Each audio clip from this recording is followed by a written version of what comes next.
कि इस आज के दिन चौथ और उस समय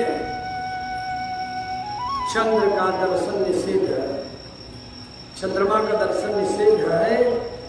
और जो आज चंद्रमा को देखता है उसे कलंक लग जाता है। तो श्रीमद् भागवत महापुराण अंतर्गत एक कथा आई है कि जिसको वह श्रवण करने से वह पापों से वह छुटकारा पा जाता है, कलंक से। स्यमंतक वन की कथा और जामवती और सत्यभामा के साथ भगवान कृष्ण का विवाह। सुखदेव जी कहते हैं कि परीक्षित, सत्ताजित ने भगवान कृष्ण को झूठा कलंक लगाया था और फिर अपराध का मार्जन करने के लिए स्वयं स्यमंतक मणि सहित अपनी कन्या सत्यभामा भगवान कृष्ण को सौंप दिया था। राजा परीक्षित ने पूछा कि भगवान सत्राजित ने भगवान कृष्ण का क्या अपराध किया था और किसने स्यमंतक मणि कहां से मिली, यह उसने अपनी कन्या को क्यों दिया। सुखदेव जी कहते हैं कि परीक्षित, सत्राजित भगवान सूर्य का बहुत बड़ा भक्त था और उसकी बहुत सेवा सत्कार किया, पूजा जप किया और जिससे भगवान कृष्ण उसके सत्राजित के भगवान सूर्य मित्र बन गए और भगवान सूर्य प्रसन्न होकर उन्हें स्यमंतक मणि दे दिया। और सत्राजित उस मणि को गले में धारण करके वह सभी जगह जाया करता था और ऐसा चमकने लगा मानो सूर्य जैसे चमकता हो। और एक समय वह उस मणि को धारण करके द्वारका में चला आया और भगवान चौसर खेल रहे थे अपने सभी साथियों के साथ और सबकी आंखें चौथिया गई और लोगों ने कहा कि साक्षात सूर्य आ रहे हैं। और भगवान के पास आकर बताई, इस बात की सूचना दिया और भगवान शंख चक्र गदा पद्मधारी नारायण कमल नयन दामोदर यदुवंश शिरोमणि गोविंद, आपको नमस्कार है। हे जगदीश्वर, आप देखिए क्या इतना प्रकाशमान है जो आ रहा है, कि भगवान सूर्य लगता है कि आपका दर्शन करने आ रहे हैं, ऐसा कहा। सुखदेव जी कहते हैं परीक्षित, अनजान की भांति भगवान सब कुछ जानते थे, फिर भी अनजान की बात कमल नयन हंसने लगे। उन्होंने कहा, अरे सूर्य देव नहीं है, यह तो सत्ताजित है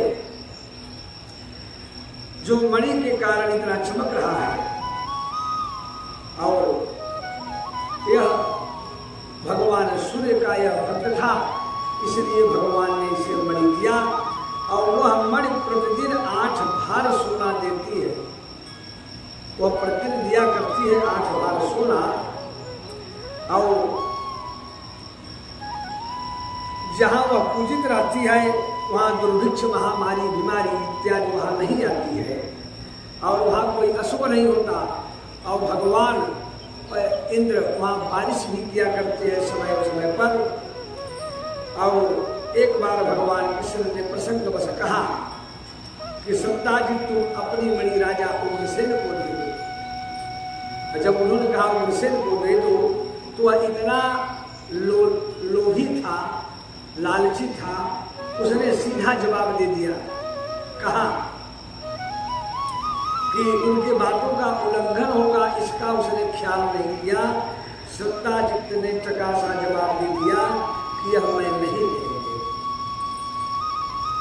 और एक दिन सत्ताजित का भाई प्रसेन ने उस मणि को पहन करके चला गया जंगल में शिकार खेलने के लिए और शिकार खेलने के लिए जब गया तो वहां उसको एक सिंह मिला और मणि धारण किए हुए था और उस मणि को सिंह ने देखा तो वह घोड़े सहित उसको मार डाला।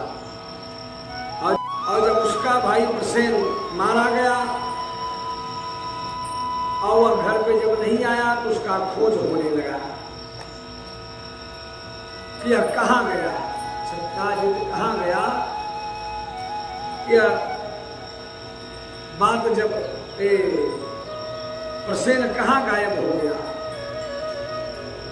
हो न हो यह बात उसने कह दिया कि हमारे भाई यह मणि भगवान किसने मांगा था, हमने इनकार कर दिया।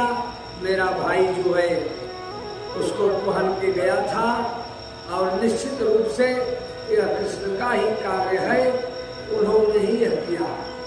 और यह बात जब सबको पता चली तो लोगों ने काना खुशी से पूरे ग्राम में पहुंच गई बात।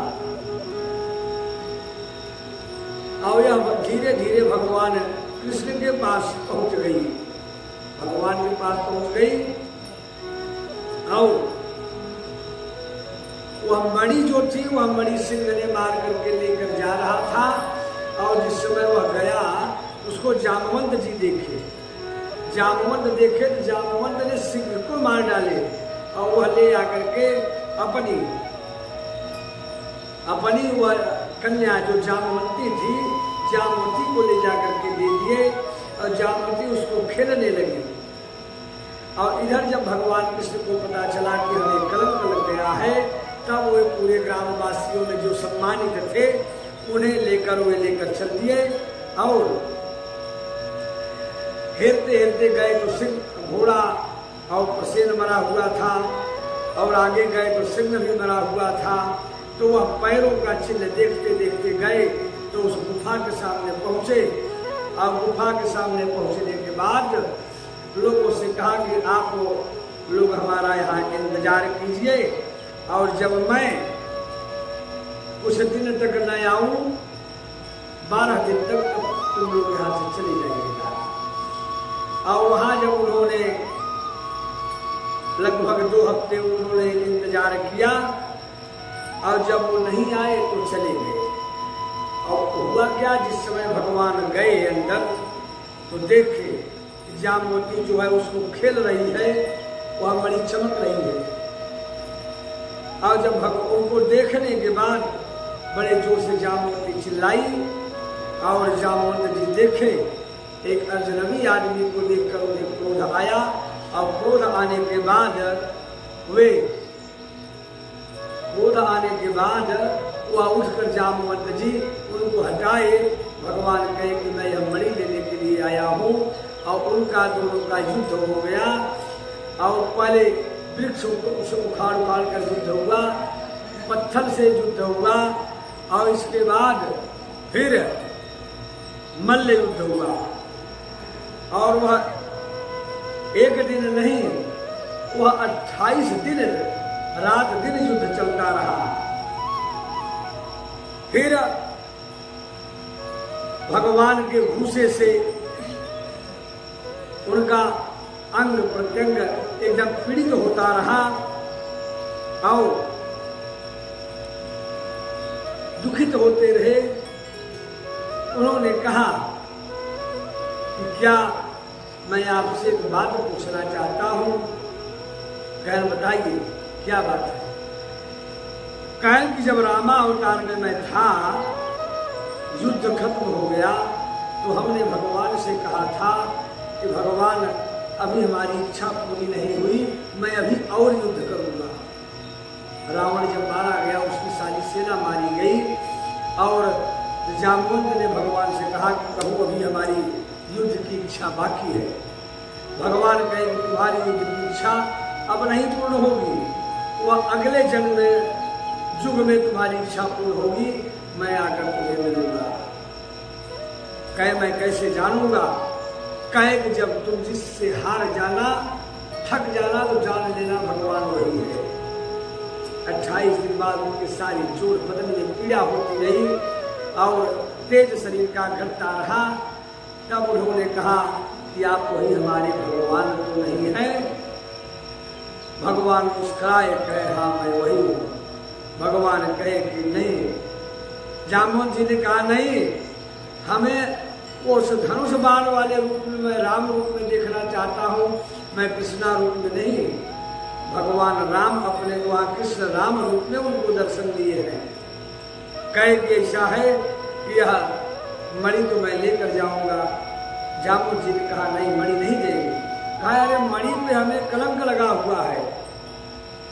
कहा कि मैंने वह मणि अपनी पुत्री सत्यभामा को दे दिया और अब मणि में वापस नहीं देंगे। कहा फिर भी मैं लेकर जाऊंगा। कहा नहीं, मणि देंगे तो अपनी कन्या जामवती के साथ हम देंगे। वह मणि जामवती को दिए और जामवती का विवाह भगवान से कर दिए। और इधर क्या हुआ कि द्वारिकावासी जो थे वो अनेक प्रकार से देवी का पूजन करने लगे और सत्राजित को भला बुरा कहने लगे अनेक प्रकार से।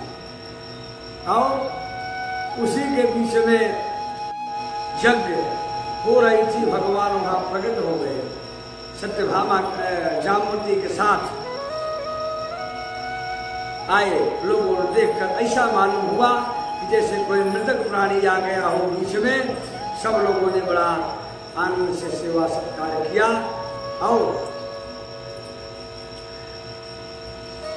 वह सेवंतक मणि उन्होंने ले जाकर के सत्राजित को दे दिया सबके बीच में। अब सत्राजित लाज के मारे वह करे क्या, कुछ भी वह नहीं कर पाता है। अनेक प्रकार की बात मन में आती है लेकिन वह करे क्या।